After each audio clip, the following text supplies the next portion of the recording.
வணக்கம். செல்வ கணபதியின் அருளால் நம் அனைவருக்கும் நன்மைகள் நடக்கட்டும். சிம்ம ராசினியர்களுக்கும் நன்மைகள் நடக்கட்டும். குரோதி ஆண்டு ஆனி 21ஆம் தேதி திருவோதிரை நட்சத்திரம். இன்று அமாவாசை. சித்த யோகம். தற்போதைய கிரக நிலைகள் சிம்ம ராசிக்கு தனஸ்தானத்தில் கேது. அந்த கேது தான் நிறைய பிரச்சனைகளை உருவாக்கி கொண்டிருக்கிறது. மன நிம்மதி இழந்து மனக்குழப்பங்களில் சிம்மராசினியர்கள் பல பேர்கள் உள்ளார்கள். அடுத்து கண்டக சனி, 7ஆம் இடத்தில் சனி பகவான். கணவன் மனைவி உறவில் சிக்கல்கள் வராமல் இருக்க மிக பொறுமையாகவும் நாம் பேசக்கூடிய வார்த்தைகள் ஒருவரை ஒருவர் காயப்படுத்தாத வண்ணம் பேசிக்கொள்வதன் மூலமாகவும், சனீஸ்வர பகவானுக்கு தீபம் ஏற்றி எல் தீபம் ஏற்றி வழிவிடுவதன் மூலமாகவும் நன்மைகள் உண்டாகும். அடுத்து சனி திசையில் இப்போ கண்டக சனி சந்திர புத்தி நடக்குமாயின் மிக பொறுமை அவசியம். 8ஆம் இடத்தில் ராகு, 9இல் செவ்வாய் ஆட்சி பலம் பெற்றுள்ளார். சிம்ம ராசினியர்களில் வசதி படைத்தோர் நிறைய பேர்கள் இருப்பார்கள். அவர்கள் வீடு, நிலம் அல்லது கொஞ்சம் கொஞ்சமாக பணத்தை சேர்த்து வீடு வாங்க வேண்டும் என்ற நிலையில் உள்ளவர்களுக்கு இந்த நேரம் நல்ல நேரம், வாங்கலாம். உங்கள் குடும்பஸ்தானத்தின் மீது குரு பார்வை. அடுத்து 10இல் குரு. குரு பகவான் 2ஆம் இடம், 4ஆம் இடம், 6ஆம் இடம், ரண ரோக சத்ரு 6ஆம் இடத்தின் மீது குரு பார்வை. 4ஆம் இடம் சுகஸ்தானத்தின் மீது குரு பார்வை. தாயார் ஸ்தானம் என்றும் சொல்லலாம், அதன் மீதும் குரு பார்வை. அதனால் பிரிந்த மகன் மகள் தாய் தந்தையரை பிரிந்திருந்தால் சேரக்கூடிய வாய்ப்புகள் இந்த நேரம் உருவாக்கும். அடுத்து 11ஆம் இடத்தில் சூரியன், ராசிக்கு அதிபதி சுக்கிரன், சந்திரன். அதாவது சூரியனும் சந்திரனும் ஒன்றாக இணைந்தால் அமாவாசை. இந்த அமாவாசை என்று இன்று புதிதாக எதையும் தொடங்காதீர்கள். இருக்கும் செயல்களை செய்யலாம். தன்னுடைய மூதாதையர்கள், அதாவது தாத்தா பாட்டி, ஒரு சிலர்களுக்கு தாய் இல்லை தந்தை இல்லை என்றால் அந்த தாய் தந்தையருக்கு தர்ப்பணம் என்று சொல்வார்கள். கோயிலில் சென்று தர்ப்பணம் கொடுப்பது. அப்படி அது இல்லை என்றால் வீட்டிலே அவருடைய புகைப்படம் வைத்து தீபம் ஏற்றி நாம் என்ன உணவு உண்கிறோமோ அதே உணவை அவர்களுக்கு படைத்து காக்காக்கு வைத்து எங்கள் குடும்பத்தில் நன்மையை உருவாக்கவும், எங்கள் வாரிசுகளுக்கு நன்மை உண்டாக்க வேண்டும் அப்படின்னு சொல்லி வேண்டிங்க. அல்லதே நடக்கும். புதன் விரயஸ்தானத்தில் புதன். தனம் தனாதிபதி, லாபஸ்தானாதிபதி புதன் பகவான் 11ஆம் இடத்தில். மக நட்சத்திரம், பூரம் நட்சத்திரம், உத்திர நட்சத்திரம். மகம் கேதுவின் ஆதிக்கத்தில் பிறந்திருப்பார்கள், கேது திசையில் பிறந்திருப்பார்கள். பூரம் சுக்கிர திசையில் பிறந்திருப்பார்கள். சுக்கிர திசை கொண்ட சிம்ம ராசினியர்கள் வீட்டில் பிறந்திருந்தால், பெண்களாக இருந்தாலும் ஆண்களாக இருந்தாலும், அந்த குடும்பம் இவர் பிறந்த நேரத்தில் வளர்ச்சி அடைந்திருப்பார்கள். அடுத்து உத்திர நட்சத்திரக்காரர்கள், 3 நட்சத்திரக்காரர்களுக்கும் இன்றைய வார கிரக நிலைகளால் என்னென்ன மாற்றங்கள் ஏற்படும் என்பதை பதிவில் பார்ப்போம். வணக்கம். வணக்கம். ஓம் ஸ்ரீ உச்சிஷ்ட மகா கணபதியே நம. சிம்மம் இது ஒரு ஆண் ராசி, இது ஒரு நெருப்பு ராசி. இந்த ராசியில் பிறந்த பொம்பளைங்க அடங்கி போக மாட்டாங்கன்னு சொல்லிட்டு ஒரு கருத்து இருக்குது. இது மகத்தில் ஒரு பெண் பிறந்தா ஜெகத்தை ஆளுன்னு சொல்கிறாங்க. இது மாதிரி ஆண் ராசியாக பிறந்து அவன் அடங்கி போகாமல் இருந்தால் அவனை வீரன் சொல்லலாம். இந்த பெண்ணாக பிறந்திருந்தாங்கன்னா அவங்க யாருக்கும் அடங்க மாட்டேன்றாங்கன்னு சொல்கிறாங்க. இது எந்த அளவுக்கு ஜாதகப்படி, ராசிப்படி, இந்த கிரகப்படி உண்மைன்னு சொல்லுங்கள் சார். அது பெண்ணாக பிறந்தால் சிம்மராசியில் பிறக்கக்கூடாதுன்னு சொல்லவில்லை. இவ்வளோ பேர்கள் நீங்கள் அம்மையார் ஜெயலலிதா அம்மையாரும் சிம்மராசி மக நட்சத்திரம் தான். தைரியசாலியாக இருப்பார்கள், மன அளவில் பலசாலிகளாக இருப்பார்கள் பெண்கள். எதையும் தவிர்த்து, அதாவது கெட்டதை தவிர்த்து நல்லதை நோக்கி பயணம் செய்யக்கூடிய மன வலிமை, உடல் வலிமை பெற்றவர்கள். தோற்றத்திலும் ஒரு நல்ல ஒரு கம்பீரமாக இருப்பார்கள். சில பேர்கள் தோற்றத்தில் கம்பீரமாக இல்லாவிட்டாலும் அவர்கள் செயல்பாட்டிலும் பேச்சிலும் எழுத்திலும் கம்பீரம் இருக்கும். இது சிம்மராசிக்கு உண்டானது. அதனால் சிம்மராசிக்காரர்கள் ஆண் குணம் என்று நாம் சொல்லக்கூடாது. அது போராடும் குணம் இருந்தால் அது நல்லது தானே. துன்பங்கள் வரும்பொழுது, கஷ்டங்கள் வரும்போது கிரகங்கள் மூலமாகவும் சுற்றி இருக்கக்கூடிய மனிதர்கள் மூலமாகவும் பிரச்சனைகள் வரும் பொழுது அதை எதிர்கொள்ள மன வலிமை, உடல் வலிமை இருந்தால் நன்மைதானே. அதனால் சிம்ம ராசியாக பிறப்பதற்கு பெண்களாக பிறந்தால் அவர்களுக்கு வாழ்த்துக்கள். அடுத்த கொஸ்டின். அடுத்து சிம்மராசி மக நட்சத்திரம், இவருக்கு சந்திரதசை நடக்குது. இது யாரை நம்புறது, யாரை நம்பாமல் இருக்கிறது. ரொம்ப நம்புகிறவங்க என்ன நம்பிக்கை துரோகம் பண்ணுறாங்க. நம்பாமல் ஒருத்தர் இருந்தால் அவன் தான் எனக்கு நல்லதை செய்கிறான். கிட்ட நீங்கள் வாங்க, நான் பார்த்துக்கிறேன்னு சொல்லிட்டு எனக்காக நின்று அந்த பிரச்சனையை தீர்த்து வைக்கிறான். இது எந்த வகையில் இந்த தசை என்ன குழப்பதுன்னு தெரியல சார். சந்திர தசை. நீங்கள் யாரையும் நம்ப வேண்டாம், உங்களை நம்புங்க. அதாவது நம்பிக்கை கணவனாக இருந்தால் மனைவி மீது நம்பிக்கை வைத்திருக்க வேண்டும், அல்லது கணவன் மீது நம்பிக்கை வைத்திருக்க வேண்டும். இந்த நம்பிக்கை என்பது ஒரு மனிதனுக்கு வெற்றியோட சக்தி தான் நம்பிக்கை, தன்னம்பிக்கை. நம்ம இந்த கிரகங்கள் கொடுக்கக்கூடிய 7ஆம் இடத்தில் இருக்கக்கூடிய சனி பகவான் கொடுக்கக்கூடிய பிரச்சனைகளாலும், 2ஆம் தனஸ்தானத்தில் இருக்கக்கூடிய கேது என்ற பாம்பின் மூலம் வரக்கூடிய பிரச்சனைகளை நம்மால் தகர்த்து எறிந்து இதிலிருந்து நம் விடுபட முடியும் என்ற நம்பிக்கை நமக்குள் இருக்க வேண்டும். அது இருந்தால் தான் நம்ம ரொம்ப ரொம்ப வாழ்க்கையில் ஜெயிக்க முடியும். ஒரு மனிதன் சந்தேகப்படக்கூடாது. சந்தேகம் மனசுக்குள்ளே இருக்கணும். சந்தேகம் வெளிப்படையாக வெளிப்படுத்துட்டீங்கன்னா அந்த சந்தேகப்படும் நபர்கள் மூலம் உங்களுக்கு அது பிரச்சனையாகி உங்கள் நிம்மதியை கெடுத்துவிடும். ஒரு பாட்டு கொடுக்குது, சந்தேக இது சந்தோஷ கேடு இல்லையா. அதுபோல் சந்தேகம் ரொம்ப ரொம்ப சிம்ம ராசி மட்டுமல்ல, எல்லா ராசிக்காரர்களுக்கும் நிறைய குடும்பத்தில் சந்தேகங்கள். கணவன் இன்னொரு பெண்ணிடம் பேசிக்கொண்டிருக்கிறார், மனைவி இன்னொரு ஆணிடம் பேசிக்கொண்டிருக்கிறார். இன்றைய காலகட்டத்தில் ஆண் பெண்கள் இன்னைக்கு சகஜமாக போச்சு. எல்லாருக்கிட்டையும் இன்னைக்கு அதாவது வெளியே கூட பைக்லேயோ அல்லது கார்லேயோ அல்லது அவங்க கூட டூர் போயிட்டு வர அளவுக்கு இன்னைக்கு நாகரிகம் மாறிவிட்டது. அதனால் சந்தேகம் என்பது அது மிகப்பெரிய ஒரு நோய். உண்மையாக நேசிப்பவர்களுக்கு துரோகம், அதாவது நம்பிக்கை துரோகம், தவறு நடந்தால் அது தாங்கிக் கொள்ள முடியாது. இப்போ உங்களுக்கு அது போன்ற நேரங்களில் சிம்ம ராசினியர்கள் உங்களுக்கு சூரிய தசை அல்லது சந்திர தசை நடக்குமாயின் நவகிரகத்தில் இருக்கக்கூடிய சூரிய பகவானுக்கு தீபம் ஏற்றி வழிபடுங்கள். சூரியனை வழிபடும் பொழுது தன்னை அறியாமல் ஒரு மிகப்பெரிய சர்வசக்தி உடம்பில் இறங்கும். சூரிய நமஸ்காரம் அதற்காகத்தான் வழிபடுவார்கள். சூரியனை வழிபடும் பொழுது வைட்டமின் டி, அதாவது நம்ம காசு கொடுத்து வைட்டமின் டி மாத்திரை வாங்கி போடுறாங்க, விட்டமின் டி. ஆனால் இயற்கையான வைட்டமின் டி சூரிய பகவான் தான்.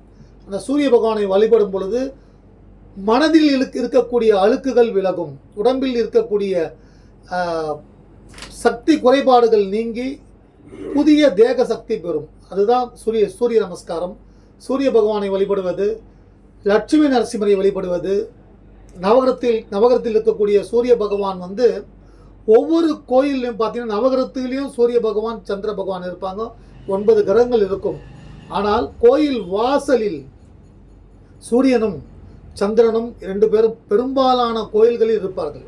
அதை நம்ம யாருமே கண்டுக்கிறது இல்லை. நேராக போனோமா, பிள்ளையாரை கும்பிட்டோமா, முருகரை கும்பிட்டோமா, நவருங்க கூட நிறைய பேர் சுற்றுறது கிடையாது. ஆனால் சிம்ம ராசினியர்கள் அங்கு வாசலில் இருக்கக்கூடிய சூரிய பகவானை வழிபடும் பொழுது நீங்கள் எதை நினைக்கிறீர்களோ, தொடர்ந்து எந்த விஷயத்தை நீங்கள் முயற்சியாக செய்து வருகிறீர்களோ அவையெல்லாம் வெற்றி ஜெயம் உண்டாகும். லட்சுமி நரசிம்மரை வழிபடும் மூலமாக எதிரிகள் விலகுவார்கள். 7ஆம் இடத்தில் சனி, வேலை செய்யும் இடத்தில் சனி, தொழில் செய்யும் இடத்தில் சனி, வருமானம் வரக்கூடிய இடத்தில் சனி. அந்த இடத்துல ரொம்ப அமைதியாக இந்த சமயம், அதாவது குரு பார்வை கிடையாது. இன்னொன்று, உங்கள் வாழ்க்கை நிலை மாறப்போகிறது. அதாவது 2025 6ஆம் மாதம் மேலே, 5ஆம் மாதத்துக்கு மேலே சிம்ம ராசிக்கு வாழ்நாளில் பொற்காலம் என்று சொல்லலாம். காரணம், குரு பகவான் 12 ஆண்டுகளுக்கு பிறகு 11ஆம் இடத்தில் மிதுன ராசியில் சஞ்சாரம் செய்ய போகிறார். நிறைய நல்ல மாற்றங்கள், நிறைய நல்ல சுப மாற்றங்கள் உருவாகப் போகிறது.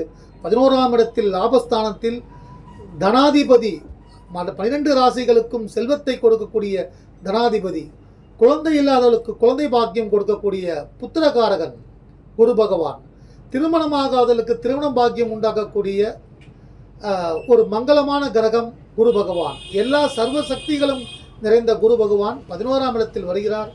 நிறைய மாற்றங்கள் ஏற்பட போகிறது. அடுத்து 7ஆம் இடத்தில் இருக்கக்கூடிய சனி பகவான் மீதும் குருவின் பார்வை பதியும் பொழுது நன்மை பல ஏற்படும். அசையா சொத்துக்கள் வாங்க நேரிடும். நீங்கள் செய்யக்கூடிய தொழிலில் புதிய புதிய மாற்றங்கள், புதிய புதிய கண்டுபிடிப்புகள் மூலம் உங்கள் வாழ்க்கை தரம் உயரப்போகிறது. அடுத்த கொஸ்டின். எனக்கு யோகங்கள்லாம் இருக்குது, நல்லா இருக்கேன், நல்ல தசாபுக்தி இருக்குது, இந்த நேரம் கோச்சாரமும் நல்லா இருக்குன்றாங்க. ஆனால் எனக்கு சரியாக வேலை செய்யலை. இதுக்கும் கர்மாவுக்கும் ஏதாவது தொடர்பு இருக்கா சார்? கர்மா என்பது என்ன? கர்மான்றது பார்த்தீங்கன்னா, நிறைய பேர்களுக்கு எனக்கு பூர்வ புண்ணியஸ்தானம் சுத்தமாக இருக்குது, ஆனாலும் நான் கஷ்டப்படுறேன்னுவாங்க. பூர்வ புண்ணியஸ்தானத்தில் பாவகரங்கள் இருந்தால் அது தோஷம் என்னுவாங்க. கர்மான்றது கண்ணுக்கு தெரியாத எழுத்து, விதி என்னும் எழுத்து, சிவபெருமானின் கரங்களால் எழுதப்படும் எழுத்து தான் கர்மா. அந்த கர்மா நாம் முன்ஜென்மத்தில் செய்யக்கூடிய நன்மைகள், அதாவது நம்முடைய அப்பா அம்மா, நம்முடைய தாத்தா பாட்டி செய்த கர்மாக்கள், அதாவது பெற்றவங்க வாங்கின கடன் பிள்ளையை சேரும் என்று சொல்வார்கள், ஒரு பழமொழி உண்டு. அது என்ன பார்த்தீங்கன்னா, அவங்க வாங்கின கடன் இல்லை, அவங்க பண்ண கர்மாக்கள், அவங்க நன்மைகள் நிறைய செய்திருந்தால் வாரிசுகள். மறுபிறவி என்பதே என்னன்னா, இந்த உலகத்தில் மறுபிறவி இது வரைக்கும் யாரும் எடுத்தது கிடையாது. ஒரு ஆளை யாராலும் நிரூபிக்க முடியாது இவர் தான் மறுபிறவி எடுத்தாருன்ட்டு. சும்மா 1008 இல்லூஷன் சொல்லுவாங்க இல்லையா, அது போல் ஒரு கற்பனையில் சொல்லலாமே தவிர மறுபிறவி என்றதே கிடையாது. என்னுடைய மறுபிறவி என்னுடைய மகன், எங்கள் அப்பாவோட மறுபிறவி நான், ஒரு தாயின் மறுபிறவி மகள், இப்படித்தான் வரும் மறுபிறவி என்பது. நாம் செய்யக்கூடிய பாவங்கள், கஷ்டங்கள் நம்முடைய மகன் மகள்களை தாக்கக்கூடாது, அதுதான் கர்மா. அந்த உங்கள் ஜாதகத்தில் என்ன தசா புத்தி நடப்பது என்பது மிக மிக முக்கியம். ஒருவர் ஜாதகத்தில் அதாவது ஒரு முக்கியமான ஒரு கட்டம் எதுனா அதுதான், அதாவது தசாநாதன் தான். அந்த தசாநாதன் எங்கிருந்து, எந்த லக்னத்திலிருந்து எந்த பாவத்தில் அமர்ந்து தசை நடத்துகிறார், தசா புத்தி என்ன நடக்கிறது, அந்த தெய்வங்களை கண்டு வழிபடும் பொழுது வாழ்க்கையில் புதிய புதிய மாற்றங்கள் உண்டாகும் சிம்மராசிக்கு. அடுத்து இந்த சிம்மராசியில் கணவன் மனைவி 2 பேரும் ஒரே சிம்மராசியாக இருக்காங்க. இந்த நேரத்தில் இவங்களும் ஷார்ப்பாக பதில் சொல்கிறாங்க, கணவரும் இது பண்ணுறாங்க. ஆனால் இவங்க முடிவு கணவருக்கு எடுபடலை, கணவருடைய எடுக்கிற முடிவு மனைவிக்கு ஒத்து வரல. இதனால் இவங்களுடைய வாழ்க்கையை ஒரு இழுபறியாக தான் இருக்குது. இது ஏன் சார்னு கேட்குறாங்க. சிம்மராசி ஆணும் பெண்ணும் திருமணம் செய்யலாமா என்றால், ஒரே நட்சத்திரமாக இருந்தால் திருமணம் செய்யக்கூடாது. நட்சத்திரம் வேறு. இப்போ சிம்மராசி உத்திர நட்சத்திரம், அதே உத்திர நட்சத்திரமாக இருந்தால் அது பல விதமான சிக்கல்கள் உருவாக்கும். அதே மாதிரி சிம்மராசியும் ஒரே ராசிக்குரியவர்கள் கல்யாணம் பண்ணி கொண்டால் ஒரு உரைக்குள் 2 கத்திகள் தான். ஆனால் இருந்தாலும் நம்ம அதாவது கிரகங்கள்லாம் ஒரு பக்கம் இருக்கட்டும், கடவுள் நம்பிக்கை என்பது அதாவது எல்லா மதத்திலும், இந்து மதத்திலும் சரி, கிறித்துவ மதத்திலும் இஸ்லாமிய மதத்திலும் கடவுள் நம்பிக்கை, கடவுள் மேலே நம்பிக்கையை வச்சு கணவன் மனைவி நாங்கள் தெரியாமல் கொள்ளாமல் சிம்ம ராசியாக ஒரே ராசியாக இருக்கிறோம், எங்களுக்குள் எந்த பிரிவினை வரக்கூடாது, என்னை என் கணவர் புரிந்து கொள்ளும்படி நான் நடந்து கொள்ள வேண்டும், என் கணவர் எனக்கு ஏற்றாறு போல் மாறி அவரும் புரிந்து கொண்டு நடந்து கொள்ள வேண்டும், எங்கள் அன்பு யார் மூலமாகவும் மாறக்கூடாது என்று அவர்களுக்குள்ளேயே முடிவு செய்து கொண்டு அந்த இருவரும் பேசி முடிவெடுத்து விட்டால் கிரகங்கள் உங்களை ஆசீர்வாதம் செய்யும். அதனால் தெரியாமல் கொள்ளாமல் கல்யாணம் பண்ணிக்கிட்டால் அதெல்லாம் ஒன்றுமே கிடையாது. நீங்கள் சண்டை வரக்கூடாதுன்னா வராது. எப்போ அவர் நம்மளை பேசுவார், நம்ம இந்த பதிலை முன்னாடியே வச்சுட்டு அவரை கத்தியில் தாக்குற மாதிரி தாக்கணும் அப்படின்னு ஒரு பெண் நினைத்தாலோ ஒரு ஆண் நினைத்தாலோ அது தவறு. நிறைய பேர்களுக்கு பார்த்தீங்கன்னா, நீ என்ன ஈகோ, நானா, நீ என்ன பெரிய ஆளா, நானா, நீ சொல்றது கேட்கணுமா அப்படின்ற ஈகோவால் தான் நிறைய பிரச்சனைகள். இந்த பக்கம் அப்பா அம்மா, இந்த பக்கம் மாமனார் மாமியார், இவங்க 2 பேர்கள் உறவுகள் கூட பிறந்தவங்க, இவங்க மூலமாகத்தான் பிரச்சனைகள் வரும். அதுவும் சிம்ம ராசி சிம்ம லக்னக்காரர்களுக்கு செவ்வாய் கெட்டு போய்விட்டால், சகோதர சகோதரி ஸ்தானம், உறவுகள் ஸ்தானம் செவ்வாய் கெட்டு போய்விட்டால், செவ்வாய் 12ஆம் இடத்தில் நீச்சம் பெற்று விட்டால், 8ஆம் இடத்தில் மறைந்து விட்டால் உறவுகளால் நிறைய காயங்கள் ஏற்படும். இது செவ்வாய் என்பது உறவு கிரகம், அதனால் கண்டிப்பாக வரும். அதுக்கு என்ன பரிகாரம் என்றால், நவகிரகத்தில் இருக்கக்கூடிய செவ்வாய் பகவானை எப்பொழுதும் நீங்கள் ஏன்னா உங்களுக்கு நிறைய சந்தோஷத்தையும் நிம்மதியையும் பூமி பாக்கியத்தை, வீடு பாக்கியத்தை, சொந்த வீடு பாக்கியத்தை கொடுக்கக்கூடியவர் செவ்வாய் பகவான். அந்த செவ்வாய் பகவானையும் செவ்வாய் பகவானுக்கு அதிபதியான முருகப்பெருமானையும் வழிபடுவது, செவ்வாய்க்கிழமை என்று வழிபடுவது, நிறைய சக்திக்கு மேல் சக்தி உடம்பில் இறங்கினால் வெற்றி உண்டாகும். ஒரு மனுஷனுக்கு உடம்புல சக்தி இருந்தால் தான் ஓட்டப்பந்தயத்தில் வெற்றி அடைய முடியும். அதே போல் இந்த நவ கிரகங்கள் நமக்கு தரக்கூடிய ஒவ்வொரு கிரக மாற்றங்களால் ஏற்படக்கூடிய பின்னடைவுகள், அந்த பின்னடைவுகளிலிருந்து நம்மை நாம் விடுவித்துக் கொள்ள வேண்டும் என்றால் இறை சக்தி மிக மிக அவசியம். அதன் மூலம் நாம் வெற்றி அடையலாம். கடைசி கேள்வி, ராகு கேது அவங்களுக்கு சொந்த வீடு கிடையாதுன்னு சொல்கிறாங்க. இவங்க எந்த இடத்துல போய் உட்கார்றாங்களோ அதை தன்னுடைய கண்ட்ரோலுக்கு வர வச்சு, புதன் வீட்டில் உட்காந்தா புதன் மாதிரியே இவங்க வேலை செய்வாங்க, குருனுடைய வீட்டில் உட்காந்தா குரு போலவே குரு தரக்கூடியது அனைத்தும் இந்த ராகு தருவார், புதன் தரக்கூடிய அத்தனை விஷயம் இந்த கேது தருவாருன்றாங்க. இதை பற்றி கொஞ்சம் விளக்கம் கொடுங்க சார். சிம்ம ராசிக்கு பார்த்தீங்கன்னா, இப்போ குடும்பஸ்தானம் கன்னி ராசி, 2ஆம் வீடு, 2 லக்னத்தை, அதாவது சிம்ம லக்னமாக இருந்தாலும் சிம்ம ராசியாக இருந்தாலும், இந்த 2ஆம் வீட்டில் ஒரு நல்லவங்க உட்கார்ந்தாங்கன்னா அது நிறைய நன்மைகள் செய்யும். கெட்டவங்க உட்கார்ந்தாங்கன்னா வீடே ஒரு ஒரு ஒரு நிம்மதியாக, அமைதியாக, சந்தோஷமாக, மகிழ்ச்சியாக இருக்க முடியாது. வறுமை அதிகமாக இருக்கும், கடன் தொல்லைகள் கழுத்தை பிடிக்கும், வேலையில் சில பிரச்சனைகள், வேலை இல்லாத வாய்ப்பை கொடுக்கும்.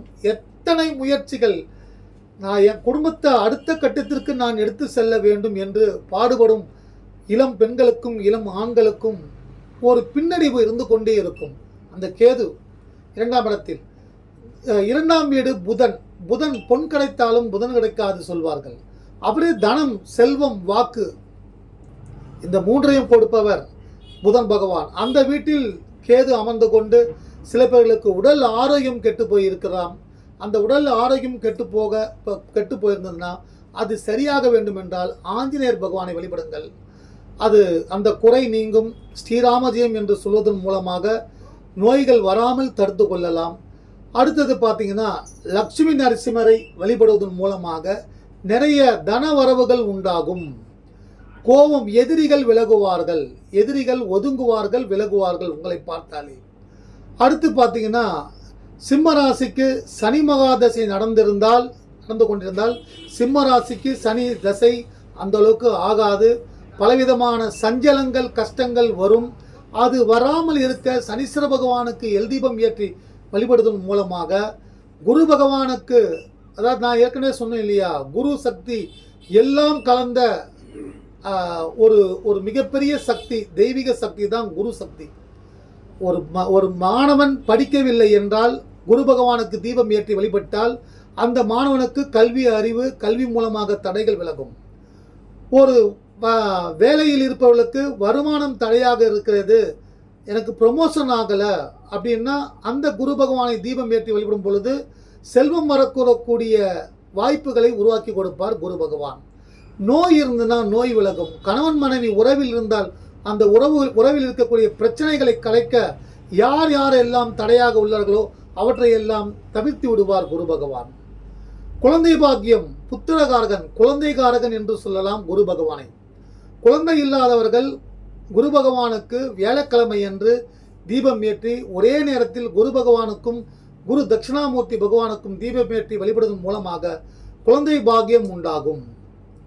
கணவன் மனைவி சில பேர்கள் சண்டை போட்டுனே இருந்துட்டு எனக்கு குழந்தை இல்லைன்னுவாங்க. சண்டை போட்டுனே இருந்தால் எப்படி குழந்தை பிறக்கும்? அன்பு காட்டினாதான். அந்த அன்பில் உருவாகுது தான் ஒரு உயிர். அன்பே சிவம். அந்த சிவபெருமானை வழிபட்டு இருவரும் அன்பாக இருந்தால் வாழ்க்கையில் வெற்றி பெறலாம். இப்போ அடுத்தது பார்த்தீங்கன்னா செவ்வாய் திசை எப்படி இருக்கும்? நல்லா இருக்கும். சிம்மராசிக்கு செவ்வாய் திசை யோகத்தை கொடுக்கும், நிறைய நல்ல மாற்றங்களை கொடுக்கும், உத்தியோக உயர்வுகளை கொடுக்கும். அரசியலில் இருந்தாலும் அரசாங்க பணியில் இருந்தாலும் கூடுதல் பொறுப்புகள் உருவாகும். அந்த செவ்வாய் பகவான் கெட்டு போகாமல் இருந்தால் உங்களுக்கு நன்மையை கொடுக்கும். செவ்வாய் திசை. அதுக்கப்புறமா ராகு திசை. ராகு திசை கிட்டத்தட்ட பார்த்தீங்கன்னா ஒரு 50-55 வயசு வருமா? அந்த ஏஜில் வரும் பொழுது நிறைய பொருளாதார மாற்றங்கள் உருவாகும். ஆனால் இருந்தாலும் அடுத்த வருடம் சிம்ம ராசிக்கு பொற்காலம்.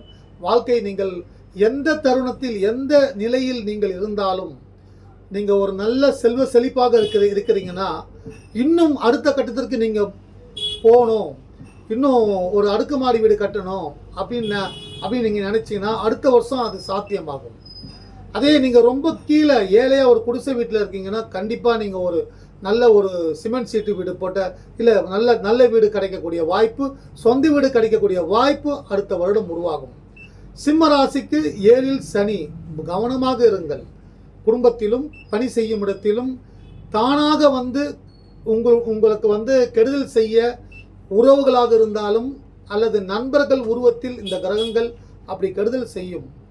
அதனால் கொஞ்சம் கவனமாக தீபம் ஏற்றி வழிபடும் மூலமாகவும் உங்கள் மனதை ஒருநிலைப்படுத்தி என்னுடைய கேரக்டர் இனி இதுக்கு முன்னாடி நான் கோவக்காரன், யாரை கேட்டாலும் அடிச்சிருவேன், யார் எது பேசினாலும் எதிர்த்து பேசிடுவேன், நான் இப்படி தான் அப்படின்னு இருந்தீங்கன்னா இந்த நேரம் அடுத்து 8ஆம் இடத்தில் சனி வரப்போகிறார். அஷ்டமத்து சனி. இதெல்லாம் பாதிப்பு கொடுக்கும். அப்போ நீங்கள் இப்பயே நீங்கள் உங்களை மோல்டு பண்ணிக்கிறீங்கன்னா அடுத்த வருடம் குருவின் மூலம் கிடைக்கக்கூடிய மிகப்பெரிய பொருளாதார மாற்றத்தையும் வாழ்க்கையில் பெரிய ஒரு ஒரு ஒரு ஒரு மிகப்பெரிய மகாசக்தியாக நீங்கள் உருவெடுக்கலாம்.